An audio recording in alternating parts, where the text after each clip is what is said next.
a winning bottom side here. They already have the AP damage profile of the Rumble. And there is a lot of flexibility here. Let me take you through some of the bottom lanes that we have seen in the past. One of them being Yasuo Sejuani. Yep. That does exist as a bottom lane. Don't know whether it's necessarily going to happen here. However, it is possible. There is Rumble Ashe that is still very strong in the early stages of the game. If Keria wants to dive onto that one, you don't necessarily know exactly where all these champions are going to be played, because Gumayusi also has a Yasuo record here in the LCK. Or like, I don't know necessarily whether we can pencil it all in, although right now, it's most likely that all of these champions are going to the players that pick them. It's got to be a Kalista ban, right? I mean, Caitlyn's still up. You've got Caitlyn, you've got Kalista, you've got Varus. This is where T1 thrive. An unusual first 3 picks, and then how many champs can you ban away from Guma Keria, the widest champion pool of a bot duo basically in League of Legends history? Well, that's more knockups, and that's what Yasuo likes. And so they're going to lock away the Rakan. Xayah is just going to be free if they would like to pick it up. I'm not a huge fan, but it might come in. And top esports, I mean, these 3 champions are already extremely strong. We'll see what they lock in alongside it, as Cassante definitely up there on the tier list. It's just a lot of crazy coming in from T1. Yeah, to me, T1 have so much layered engage, so much wombo potential. The wind will huge value into the Corki and Ezreal. I feel like a Kai'Sa would sync really well with what they have so far in terms of that dive there, but we'll see what they go for. The Cassante is going to get locked in for top esports. They need the jungle pick. The Zyra has been banned away. Looking towards this Xin Zhao, I'm not super sold on it. I feel like with everyone diving into and being clumped up, something like the Brand or even the Karthus could have a lot more value than the Xin Zhao. Well, Ivern doesn't necessarily add as much value as it would if there was a Tristana here on the side of top esports, but Tien's still going to lock that one in. And there is that Xayah Rakan, the lovers duo here. The Gumayusi Keria, I think it was 2022, looked the most powerful on. I think the lovers duo have fallen in priority over the years, but still very, very scary. I mean, I think everybody who watches the LCK remembers that T1 KT losers final where Guma played the Xayah and absolutely popped off. In big games, when he has a draft that supports it, he looks fantastic on this pick. To play devil's advocate against T1 here with this draft of top esports, yes, the Ivern relatively vulnerable, isn't as strong with the Tristana, but they have a great front line here. They have insane range, and you only get one Rumble ultimate. This setup here for T1's engages, yes, you've got the knockups for the Yasuo, but it's extremely conditional. You lose map control against his Ivern, he starts putting brushes up, it gets a lot harder to play this comp as T1. I think it's a great comp, I think it works out in isolation, but extremely risky. Yeah, and I feel like Xayah into a composition that ranges you kind of feels rough, and also if your team's going forwards, hard to set up the feathers in return. In lead can be a prime opportunity to get a big edge by bringing out a more niche pick. Well, now it's time to get in. You can hear fans in the Kidia Arena are looking forward to who's going to pick this one up. I can hear some desperation from the cries here. We'll see whether it's going to be T1 taking this or whether it's top esports as the players make their way out onto the Rift here for game number 4. Match point for T1 here at EWC.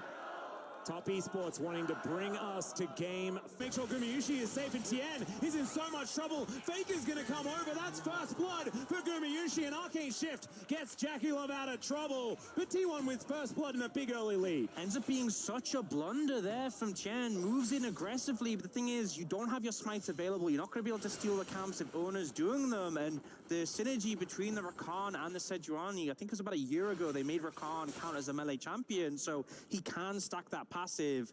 And you see here, Tien has to flash early because he doesn't want the passive stacked on him, but then easy W follow-up for Keria. And Guma does so much damage here on the side as well. There's nothing they can do. Jackie Love getting chunked out while this is all happening as they're pushed up too far. Faker gets the free roam because he's been crushing that mid lane matchup so far. And I think a lot of this comes down to the fact that it felt forced. You know, you have this Ezreal prio, you want to use it, but you're still an Ivern, you know? Maybe with a different jungler, you could have gotten more out of that. And Ona, full knowledge of what's going on here. Tien not going to be able to land anything, and Ona's going to grab the second kill onto this tree. 369, he could do nothing but watch. Such a devastating hit, and the thing is, you're flashless, you're going top lane to try and support 369 so you can crash the wave, but in a 2v2 against Sejuani Rumble, you stand no chance. Well, Faker finds yet another knock-up onto Cream. Going to be winning out on that trade once again. As an old matchup, but a good one. As Around that spike might be a good avenue to get back. It's not quite going to work out here as Tien going to get a flash out of Zeus in trade for his own. Mako was up here as well, though, as a big investment as far as bodies towards the top side. And T1 already on these grubs. Should be one of them out of this second 3 to go over to own, or at least they might be able to stick around. And 6 grubs when they have so much power in side lanes with this Rumble Yasuo. It's going to mean that these turrets could be really in trouble. There's the 5th and the 6th, not looking like it's going to be contested anytime soon. And from an early game, there was just T1 finding, like, this was at what, 5-6 minutes into the game. That set them up for all of this cascading control around these neutral objectives. And it's, you know, it's somewhat of a draft problem here for top esports or how they played it out, because if it, with a different jungler with that bottom side prio you had, I think that the Ivern could have... That might be happening as the Rift Herald will be started by TES with a lot of people moving up that river. Daisy getting aggressive. Teleport to come in though. As you can see, Faker wanting that flank angle. He's on this ward. They're wanting to find that opportunity. The Glacial Prison does go wide. There's the grand entrance, and there is the last breath to land on the Cream. The flash over the wall. The Corki going to be taken out of the fight, but can they win the rest of it? Is going to be the question. The equalizer avoided relatively well. The slowdown on Mako, but the health bar on 369 is massive. He goes all out. He's dancing around the fight. His fake against the shield, and the Steel Tempest will take down 369 in the end. The flash forward from Mako, the desperation, but the feathers are there, and so is Jackie Love. He's dashing forward. He's trying to find these low health bars. There's Kuma. He's flashing the triple kill for Jackie. Make that a quadra. And top esports are back in the game. Huge team fight from Jackie Love, just slowly moving forwards on this Ezreal, landing the Mystic shots, picking up the damage. Huge pop off and a quadra kill to bring them back in the game. And 369, 1,500 gold behind, is the man that helps them get it done. Plays this so fantastically as the follow here with the flash from Baker onto Cream, puts him out of the fight. Equalizer is pretty good here, but 369 is ready to turn this fight around. Goes Mako, gets into position to help start peeling for Jackie Love. Then you see the 369 re-engage, pulls out Baker, is unstoppable during the knockup from Keria. Takes so much damage that in the interim, Jackie Love has free reign. Mako sacrificing himself here so that the Ezreal can continue to push forward. And T1, no range here, no way to fight back. Guma tries his best. The shields coming through from Tiana just too much. Finish won't be far away from Manami, and those spikes we're talking about approaching. See though, if they want to contest this dragon that T1 have started up. Yep, Hextech already getting taken down here by T1. And Tien showing that value like we were asking him for in that last fight. Able to be that support even after Mako goes down so that Jackie Love can carry the fight. Looked fantastic still. Fair bit of work to do as they are behind 2,000 gold and a couple of dragons to boot. 6 scrubs going to be important, but this is just showing that the team fighting prowess of an Ivern still going to be a big issue in this game. As now 369 going aggressive onto Zeus. Will get himself out of there.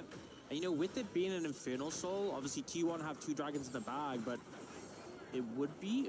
wait a second. Yeah, he's not going to be able to find the knockup. Yeah. Able to get himself out of the way. It would be huge if top esports get it, but also just the cinders, the extra ability haste for Corki and Ezreal can be so massive. Yeah, Solar Flare coming on through. That is going to be Cream teleporting on top of an equalizer that was put down for the minion wave. All out comes in. Carrier just quickness to make sure that everyone's chopped, but the double Q will connect. 369 likely to go down, but they'll take a 2-for-1 any day of the week in this game state. He also denies the kill there from Owner, meaning that Keria is going to pick that one up, so walks out from the Sejuani. Faker will get a turret here in exchange, but it is going to be a turret for turret. First brick going, okay, however, to T1. Instead. Sorry, that was a play T instead. Yeah, still a squishy Ivan. You know, nothing's changed there. Still vulnerable if you're caught out, and I think that kind of just reminds you of the risk playing against this T1 composition. The burst potential is there, but here the initial engage doesn't quite connect onto Zeus. 369. I mean, after the hero plays last game, which unfortunately wasn't enough, he's been doing so much work this game to keep top esports hopes alive. Gets that beautiful double knockup, finishes up the kill on a carrier, knows he's dead, refuses to approach Owner. Poke, and T1 want to find an engage to stop it from happening. Yep, Solar Flare is going to come on through here as Daisy's going to get knocked up. Faker goes in with the ulti on to Mako, who's taken out by the Sejuani of all people. Zeus off to the side with that equalizer. Doesn't do a massive amount. They've got their one through anything else. Cream pretty dangerous with this burst damage. We mentioned the item spikes that did come in. Zeus on a flank angle. It's looking pretty scary as well. If they can get behind the tree line, so to speak, Tien's going to put up. This could be big, and there it is! Tien already taking so much damage. The redemption comes down, but it doesn't let Jackie up. He dies in the blink of an eye. They traded for the Rumble, though. 369 still trying to get out of there as Gumayushi trying to chase through, and Faker is able to clear up the rest of them. They didn't even need the Zaya in the fight, as it turns out, as Cream is going to die. Gumayushi comes in, some casual auto attacks, and who cares about Dragon when you can kill a purple worm? And what a beautiful approach to the team fight. You saw T1 working independently, corralling them in. The approach here was so strong. Zeus on the flank here. There was nowhere to go. Cream dashes away. We see Jackie Love arcane shift right into Zeus with Carrier there for the follow-up. The engage is flawless for T1. When your Rumble is this far ahead, forget CC setup for the Ezreal. Just assassinate him. And that's exactly what they did. Drop the equalizer, press the flame spitter, down goes the Ezreal. You've got an AD carry, you don't. And the Yasuo is just so tanky with this gauntlet in his inventory. There's just no winning the fight from there. Tian also taking a huge brunt of the front of that damage, so isn't going to be able to support or shield anyone. Recoil so fast. Yeah, teleport is going to come on through, and 369 will watch as Faker goes home. See you later. Bit of a brutal one there, and yeah, as you were talking about the... Oh, another TP coming in here from Fit. He's just back again. Better type vibes as the equalizer does go down, and Jackie Love, he wants arcane shift over. He needs to, but he's still dead. Faker is going to put his sword into him, and T1, they're still pushing forward. They've got a Baron now as well. There's not a whole lot of minions. They've got some Void Mites hanging around, and yeah, backdoor bonus is not going to be removed by those guys. And T1 need to corral this minion wave, but once they get it here, this 7,000 gold lead is going to be further pushed. It's only 1,600 on the Baron play so far. As okay, that's an aggressive move as Carrier once again taking matters into his own hands. Doesn't even go down as they've taken one for now. This might be an opportunity though. They're all out, but Ona, he is out. He's just going to walk away from it. The frontliners just kind of limping after that, but that's all they need to do. As T1's push is at least going to be stopped. Featherstorm, and Gumayushi just throws the feathers at him and he dies. And at this point, T1 are just outplaying Top Esports. Every time a fight kicks off, a skirmish opens up, Top Esports are trying to find an angle in, and T1 are just playing better. And, you know, when the only person who can really carry for Top Esports, the one person who's fed, the one person with 4 kills is Jackie Love. See Jackie Love, kill Jackie Love is the objective. They assassinate him on the previous play on the Dragon. They find him a second time there in the river. And then with this amount of control with Baron, these plays from Carrier become so much easier to set up. Even with the turret here, you just have so much control. Worst case scenario, you back out and take the turret. You can see a lot of damage layered through here, but T1 can get out. Look at this. Guma finding the opportunity. The root comes through, and he assassinates him with the ultimate. T1 with Soul Point in their hands now as well. A 9,000 gold lead. They're looking to close this tournament out. Yeah, Ona waiting off to the side. TS do get information about the fact that the Sejuani's here, but it's still not going to be one of these counter sieges that's going to look all that easy. As Daisy comes up, but she is likely to go down again. And I just have to say hats off to Carrier. His orchestration of the last 2 fights in a row have been extraordinarily good. Bit of a trading places there with Ona as Daisy's being very frustrating, but this turret is not long for the world. And T1, they have that sieging tactic of put down a whole bunch of fire on the floor. And you can see Top Esports. Carrier gets himself out, getting the information here, but Top Esports immediately remove those wards. All 5 members grouped up. They're looking for the goat. Faker not going to give his back to 369. There was a solar flare. Lands on it too, and there is the Q. It's a follow-up. Going to be enough. Carrier says absolutely, and then gets himself out of there. Faker could be in trouble though, and Top Esports stand their ground because Gumayushi, he just wasn't there for that one. It is only 1 kill though for now, and they do send Cream home. So a 4v4 here in this mid lane as the action ends. They're looking for more, though. They want to take out this turret. Bounty's up. Only 2 minions here. Teleport to keep it alive as they really want this turret gold. Yeah, they should be able to get it as well. Cream keeping those minions up, and with the 5-man, they will be able to get there. 45 seconds, though. Such an awkward amount of time before this Drake is up. They need to get some resets in quickly, but they're not going to be back on the map soon enough, so T1 will have control of the vision in the area. Taking out the mid tower is huge, but that Infernal Soul in a second will be big. You can see 369 trying to get the angle of Faker, doesn't quite find it. The ult from Mako is huge, but unfortunately, Jackson fired his two-shot barrage up to the side. The re-engage from Kerry is massive, but again, Grimmer wasn't there. The damage just missing a little bit, and as a result, T1 don't clean sweep, but they are still 8,000 gold ahead. 15 seconds until they can secure Dragon Soul, and Top Esports need to stop that from happening. Teleport from Zeus here as well. The TS trying to play around these brushes, trying to force their way into Prio. It's just so difficult here to break through T1. Zeus' ult back up and available. Same for Faker. All it takes is one big knock-up. With this amount of Prio, this amount of vision control, you got to leapfrog those brushes forward as Top Esports. Give Jackulov a position to carry. Carry will be spotted on this flank, but it may be too late. Yeah, Gumiyoshi out of vision. Carrier is going to walk over that controller as this Dragon is going down low. The ulti's going to go wide there from Ona, though, as you can see, 369 looking to keep Carrier out. There's the Infernal Soul, though, and the equalizer is phenomenal. The grand entrance from Carrier once again as Faker is going to flash on top of TN. The all-out comes through from 369, but he's just dead because now there's a Xayah in the fight. It's a clean ace, and T1 are looking to take their last nexus of EWC. The team fighting is excellent. The target selection is supreme. T1 have ramped up over the tournament and are looking to end this game. Such a great flank from Carrier spotted, but this team is in position to follow up. No one can punish him. And the Rakan with a grin on his face is going to get it done. The Nexus will fall, and T1 will be your first Esports World Cup presenting League of Legends winners.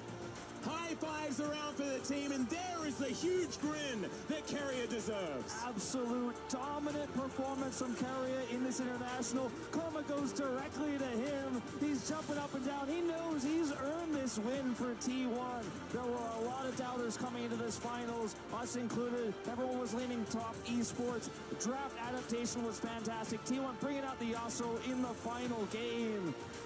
And they're going to get to lift that trophy. An incredible performance from the world champions, and I think a lot of people were doubting whether they were going to do it. Mako, of course, has sat across from Faker especially so many times throughout both of their careers. And T1, they will be victorious this time around with some amazing drafts, as now the key coming out, and they will be able to make this trophy complete. Out of 8 keys, the only one that will remain uncrushed for League of Legends. They've managed to stand tall, playing the maximum amount of games before the finals. They finished this one in 4. And Faker is going to move up, complete the trophy, and they will be the winners of the Esports World Cup presenting League of Legends. And there it is.